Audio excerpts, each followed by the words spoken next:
YTN 라디오가 보내드리고 있는 뉴스 정면 승부 3부.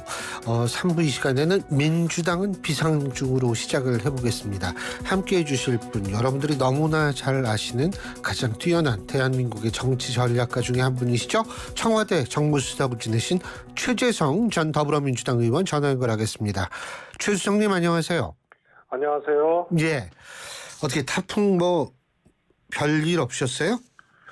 예, 수도권은 큰 피해가 없었지 않습니까? 비는 많이 오더라고요. 어제 보니까. 예, 저희도 지금 산 속에 있지만은 지금 남양주거든요. 그래서 큰 태풍 피해는 직접적 영향권이 아니라서 큰 피해는 없었습니다. 예, 그 태풍은 이제 아마 독도도 벗어났을 겁니다. 아마 아까 독도 근처에서 굉장한 비바람이 불고 있다라는 뉴스가 있었는데, 근데 정치권의 태풍은 이게 언제 끝날지는 모르겠어요. 그죠? 이재명 대표 검찰에 불출석하기로 했는데, 자, 이거부터 여쭤보겠습니다. 이 결정 최 의원께서는 어떻게 보십니까? 저는 불출석이 당연한 거라고 생각을 하고요. 검찰에서는 서면 조사를 요구를 했는데 서면 조사에 응하지를 않아서 부득이하게 이제 사건 처리를 해야 되니까 9월 9일 이전에 그래서 부득이한 조치였다고 하는데요. 전당대회 끝나고 또 며칠 여유가 있었는데 검찰에서도 좀 급했다고 보고요. 또 검찰총장 후보가 일종의 이재명 후보의 권리에 해당하는 거다 해서 그 일종의 자기 방어권이죠. 그 권리를 행사하는 방식으로서 서면 조사를 택했기 때문에 이거는 큰 논란의 여지가 있는 것은 아닙니다. 예. 사실 근데 지금 검찰이 서둘렀다 이런 말씀하셨는데 그게 9월 9일이 이 관련 공소시효 만료일 아닙니까? 그렇죠. 근데 그죠? 전당대회가 있었잖아요. 예. 아시겠지만 전당대회라는 게 이제 당대표를 뽑는 과정이고 여기에 이제 후보로서 이재명 후보가 눈코 뜰 새 없이 최선을 다했던 시기였기 때문에 그거 끝나고 바로 이틀 후에 이 출석 요구서가 날라왔거든요. 예. 그래서 한 2, 3일 더 서면 요구라든가 이런 것들을 좀 진행을 했었으면 훨씬 더 좋지 않았을까라는 생각입니다. 예. 지금 민주당 같은 경우에는 김건희 여사에 대한 특검도 당론으로 결정을 했는데요. 이 부분은 어떻게 보십니까? 일부는 조금 서두르는 것이 있다 이런 얘기도 나오는 것 같은데. 저는 개인적으로 애당초에 김건희 여사 특검이나 또 일부 부처 장관의 탄핵에 대해서는 아직은 조금 이르다 이런 입장이었었는데요.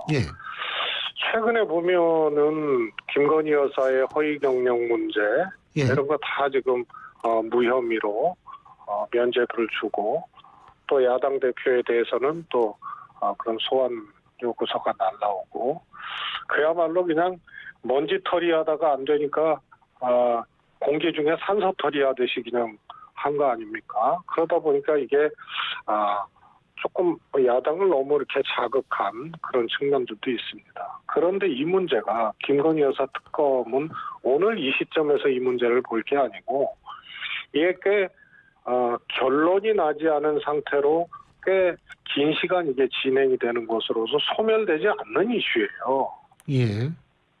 그래서 어느 날 갑자기 이게 거인병 굉장히 전국을 강타하고 꽤 이렇게 커진 이슈로 놓여질 가능성이 큽니다. 지금보다 더 커질 가능성이 있다. 그렇습니다. 왜냐하면 허위 경력 문제나 주가 조작 문제나 이런 것에 대한 특검이 과거의 김건희 여사의 소위 말해서 이제 윤석열 대통령 탄생 전의 일이라면 또 대통령 취임 이후에 대통령 집무실 수의 계약 문제라든가 비선 문제라든가 인사 문제라든가 이런 것도 있거든요. 그래서 범주가 어디까지 정해질지 모르지만 이런 것까지 이제 특검 내용에 담게 되면 아시다시피 대통령은 불소추 특권이 있지만 부인의 경우에는 그렇지 아니하거든요. 그래서 이 문제가 대통령 문제까지 갈 수도 있는 사안이라서 지금 기준으로 이거를 봐서는 안 된다. 그리고 소멸되지 않는 이슈다. 그리고 국민들은 과거 보통 정권 중기 말기에 있었던 뭐 친인척이나 과거 온로비 특검이나 이런 거하고 조금 다른 점이 정권 초기인데 예방적 효과도 있을 수 있겠구나라는 생각도 하거든요. 따라서 예방과 공정, 평등 등의 이제 비용 문제를 생각하면 국민 여론이 굉장히 뒷받침될 가능성이 큽니다. 그래서 이거는 어떻게 보면 핵 충돌을 예고한 소멸되지 않는 이슈고 꽤 길게 가고 결국은 현 정권이 굉장히 이걸 막아내기 어려운 그런 이슈로 갈 가능성이 매우 큽니다. 막아내기 어려운 이슈다라고 하면 결국은 지금 소멸되지 않는다 이런 표현도 하셨는데 윤석열 대통령 임기 내내 이 이슈가 계속 이어질 거라고 보시는 겁니까? 두 가지인데요. 예. 과거에 대한 사안이 있고 집권 이후에 진행되는 사안이 있잖아요. 예. 이거에 대한 국민 여론이 이거 안 되겠구나라는 것이 계속 국민들이 그런 생각이 들게 되면 이거는 더 커지는 이슈가 되죠. 예. 그래서 아마 국민 여론을 가지고 방어해내기가 쉽지가 않은 거고요. 예. 저는 뭐 이재명 대표가 특검 문제, 본인에 대한 특검 문제는 대선 과정에서도 필요하다라고 얘기했었다.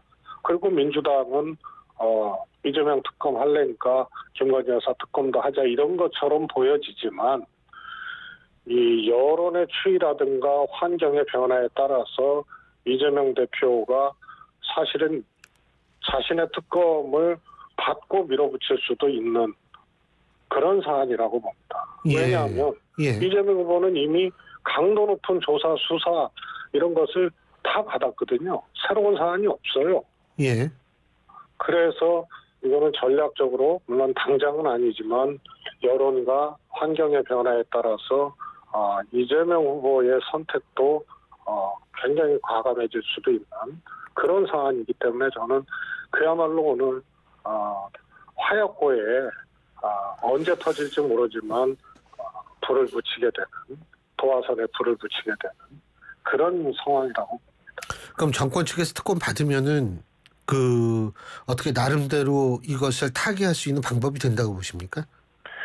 우선요. 그래서 국정 운영에서 대통령께서 굉장히 정무라든가 정국 관리를 조밀하게 해야 되는데 이게 상대가 있는 거 아닙니까? 야당이란 제1야당이란 그것도 의석수를 많이 갖고 있는 야당이 있는데 너무 일방통행식으로 하고 그리고 자신들의 문제에 대해서는 그냥 눈 하나 깜짝 안 하고 이렇게 방어벽을 치고 무혐의를 하고 이러니까 여기서 점점 더 꼬이게 되는 거예요. 그리고 아까 이재명 대표에 대해서는 여러 가지 강도 높은 조사를 다 받았다 이런 말씀을 하셨는데 사실 이재명 대표를 둘러싼 수사라든지 의혹이 이게 지금 동시다발적으로 진행되고 있잖아요. 이게 한두 건이 아니지 않습니까? 그렇습니다. 그 모든 문제에 대해서 그러면 충분히 조사와 수사를 받았다고 보시는 거예요? 이미 이제 수사가 진행이 됐고요. 예. 압수수색한 것만 해도 셀 수가 없잖아요. 그래서 이 장면이 비교가 되는 거거든요. 아마 더 조사하고 수사할 게 없을 정도로 상당히 진도가 나갔고 면밀하게 했습니다. 그리고 새로운 사안이 발생한 것도 아니고요.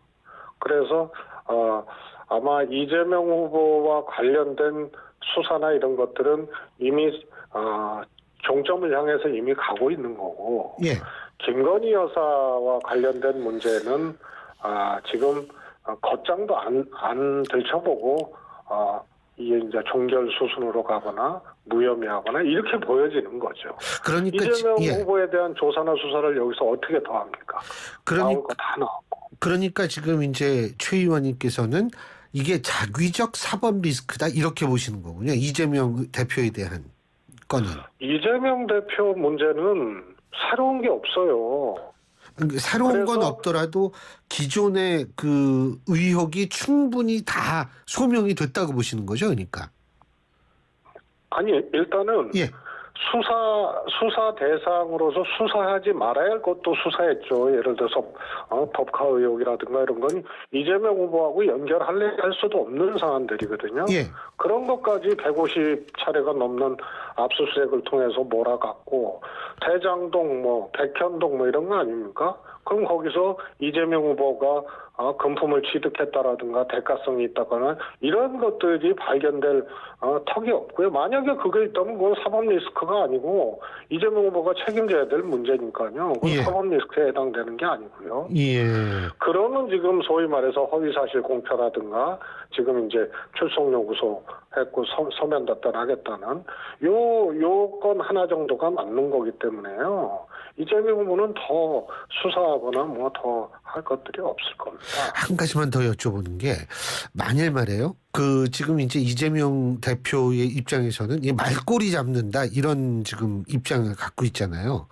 근데 이게 만일 허위 사실이라고 됐을 때에는 사소한 것이든 큰 것이든 허위 사실이 됐을 때에는 그 파장이 만만치 않게 된 것 아니냐, 이런 의견도 있는데 어떻게 보십니까? 그럼 법을 잘 해석을 해봐야 될 문제인데요. 예. 통상 이제 허위 사실이라고 하면 법에도 규정이 돼 있을 거예요. 학력이라든가, 예. 경력이라든가. 예. 그다음에 이제 특정한 목적으로 상대를 낙상시키기 위해서 한다든가 이렇게 딱 규정이 돼 있고. 예. 통상 이런 부분, 다툼의 여지가 있는 부분은 사실 기소를 하더라도 처벌한 사례들이 아마 없을 겁니다. 어허. 예. 그래서 허위 사실이라고 하면은 학력, 경력, 또 상대방을 낙선시킬 목적으로 예. 허위 사실을 날조하거나 유포하거나 이런 행위고요. 이건 선거 과정에서 해명 과정에서 나온 얘기들이기 때문에 예. 이것을 처벌의 대상으로 삼을 수 있는가의 문제에 대해서는 하여튼 이게 지난번 경기도지사 선거 때부터 처음 나온 이 행태들이에요. 계속 나오는 행태란 말씀이시죠? 그러니까 선거 캠페인 과정에서 너 이랬지 않느냐? 나 아니다. 이렇게 부인하고 해명하는 과정을 또 이 소송을 하고 고발을 하고 이런 것들은 사실 과거에는 찾아보기 어려웠던 건데요. 그래서 그때도 기소는 됐지만 무혐의로 종결이 된 그런 사례죠. 예, 알겠습니다. 국민의힘 쪽 얘기도 좀 여쭤볼까 하는데, 지금 국민의힘 비대위를 새롭게 꾸리지 않습니까? 그죠? 근데 지금 새로운 비대위원장에 박주선 전 의원의 이름이 거론되고 있는데, 민주당 출신 비대위원장 어떻게 평가하십니까? 우선은 제가 보기에는 통상 이런 경우에는 자기 당의, 자신들의 당, 국민의힘의 내홍이라든가 이 문제를 정비하기 위한 카드로 이 박주선 대표 이렇게 연상되어지지는 않거든요. 예를 들어서 통합의 카드라든가 야당하고 협치의 카드라든가 이런 카드로 이 국민의힘 출신이 아닌 박주선 전 의원을 생각할 수 있는데, 지금은 국민의힘의 비상상황, 내홍을 수습하기 위한 이 과정에서 비대위원장 누구로 할 것인가의 문제이기 때문에 제가 보기에는 이거는 적절치 않은 카드예요. 지금 비대위원장을 누구로 할 것이냐라는 그 성격에 맞지 않는 거죠. 예. 근데 국민의힘 측에서는 말이에요, 아마 이렇게 생각할 수도 있는 거 아니에요? 지난번에 민주당 전당대회에서 이 전남 쪽의 투표율이 상당히 저조하지 않았습니까? 그러니까 이제 그런 거를 보고서 호남 출신의 어떤 정치인을 비대위원장을 시켜서 상징성을 띠게 해서 보다 이제 호남 쪽에 좀 더 다가서려고 하는 모습, 그런 노력을 보여주려고 하는 것이다라는 해석은 불가능할까요? 그거는 국민의힘이나 현 정권이 태평성대일 때 서진 정책으로 할 수 있는 거죠. 예. 그런데 지금 자신들 발등에 지금 불이 떨어졌고 말이요. 이준석 대표를 인위적으로 제거하는 과정에서 지도부 공백 상태가 생기고 그래도 어떻게든 제거하겠다는 이 국민의힘 자체에 지금 난리난 상황이거든요. 예. 그래서 지금 아생연후에 살태하지 자신들이 지금 사느냐 죽느냐의 상황에서 무슨 서진 정책이고 호남 확장이고 통합이고 이렇습니까? 예. 그래서 적절치 않은 카드고 한참 건너는 생각이죠. 제가 좀 아까 투표율이 좀 낮았다 전당대회 때 말이에요. 최 의원님께서 보실 때는 어떻게 평가하세요? 저는 우선은요, 예. 과대 포장될 필요는 없다고 봐요. 예. 역대 당내 선거에서는 호남 투표율이 낮았고요. 항상 그랬고요. 전당대회에서. 예. 지방선거에서도 뭐 상대적으로 낮았다고 하는데요. 그거는, 평균치에서 뭐 제가 알기로는 한 3, 4% 정도 이렇게 낮은 건데요. 그러나, 그럼에도 불구하고 호남이라는 게 항상 선도적 역할, 통양계 역할을 했거든요. 예. 그래서 작지만 투표율이 낮은 것에 대해서는 언제든지 회초리를 들 수 있다는 그런 신호로 있는 것이 맞다고 봅니다. 그러나 그 문제하고 박주선 대표를 비대위원장으로 임명을 해서 호남 확장하겠다고 하는 것은 국민의힘 현재의 비대위원장의 성격, 또 현재 사태의 본질, 또 자신들의 문제, 내용 이런 것하고는 전혀 어울리지 않은 거기 때문에 저 같으면 이건 좀 아직도 정신 못 차린 카드죠. 예. 지금 이제 뭐 내홍, 비상 이런 말씀 하셨는데 그러니까 제가 또 좀 여쭤볼게. 청와대 수석을 하셨으니까요. 지금 대통령실이 좀 시끄럽잖아요. 그죠? 네. 그만 나가는 사람도 많고 이런데 이 사직 권고하고 이런 보도도 나오는데 이런 인사 방향은 어떻게 평가하십니까? 유례가 없잖아요. 어떤 거요? 집권하고 100일 만에 20%대로 추락하고 과거 정부에서 집권 말기에도 잘 안 나오는 여러 가지 사건들이 생기고 예. 그러고도 대통령은 정치적 목적으로 지지율 낮아지니까 인사쇄신해야 되지 않냐 하니까 정치적 목적으로 그렇게 할 생각 없다고 아예 못을 박았다가 지금 소위 말해서 수석급 이하 비서관 일부하고 행정관들 막 추려내는 거거든요. 그래서 네. 이걸 누가 인사쇄신이라고 보고 새롭게 뭘 하기 위한 과정으로 누가 해석을 합니까? 원인이 어디서 나왔는지를 진단을 하고 그거에 맞게 처방을 내려야 되는데 원인은 위에 있고 그 아래에서 지금 교체를 통해서 돌파구를 찾고자 이렇게 모양을 만드는 거는 그거는 전례도 없었거니와 맞지도 않는 행위라고 봅니다. 예. 그리고 뭐 사실 인사위가 나왔으니까 갑자기 생각이 나는데 지금 보건복지부나 교육부 장관 아직 인선이 어떻게 됐는지 모르고 아직 알려진 게 없잖아요. 그죠? 그렇습니다. 예. 이거 어떻게 해결해야 된다라고 보세요? 우선요. 인사는 이 풀들이 준비돼 있어야 되거든요. 예. 그런데 이 인사를 진행하는 이 풀을 만들고 여기서 또 뽑아내고 검증하고 평가하고 추천하고 보고하고 그다음에 이 내락을 만난 이런 전 과정에 아주 다양한 루트가 있어야 됩니다. 예. 그런데 너무 지금 제한적이잖아요. 인사 라인이 전부 검사로 돼 있잖아요. 예. 인사 수석실 없애버리니까 예. 인사비서관하고 인사기획관 그다음에 공직기관에서 일부 참여를 하는 거고 그다음에 법무부에 검증단이 있지 않습니까? 예. 그러니까 이 프로세스 전체를 검사적 관점과 검사적 시각에서 풀을 만들고 평가하고 검증하고 뽑고 추천하고 하다 보니까 그러니까 준비도 안 되는 거예요. 예. 그래서 이렇게 제한적이고 편향된 인사 라인이 제가 보기엔 제일 큰 문제라고 생각을 하고요. 그러다 보니까 속도도 느리게 돼 있고 예. 그다음에 뛰었다가 철수하고 검증도 안 했다가 다시 또 잘못하고 번복하고 이런 일들이 비일비재하게 일어나는 거예요.